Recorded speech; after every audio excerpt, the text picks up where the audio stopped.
তোমাকে শহর দিয়ে আমি চলে আইছি।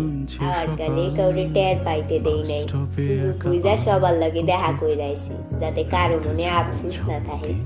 আল্লাহর নাম লইয়া ওই শহরে যাওয়ার ইচ্ছা আর আমার নাই। তোমরা নিজেকে খেয়াল রাখো, আর পারলে আমারে ভুইলা যাইও। এই ভাইবা মনে রাখো না যে চায়ের আটায় তোমাকে কল দিয়া ডাইকা আনবো, বা সাইকেল লইয়া বহু দূরে পাড়ি দিমু। কথার মাঝে আর আমি চিল্লাই উঠবো না। কার সাথে আসি আর কার সাথে নাই এই ভাইবা আর কারো মন খারাপ করা লাগবো না। গাড়িতে না হইটা রাস্তায় রাস্তায় আর আমার লগে হাঁটা লাগবো না। আর ওই যে সবচাইতে অসুস্থকর বিষয়টা, আমার প্যান বানানি আর তোমাকে শোনা লাগবো না। তোমরা আমারে ভুইলা যাইও, আর নিজেকে খেয়াল রাখো।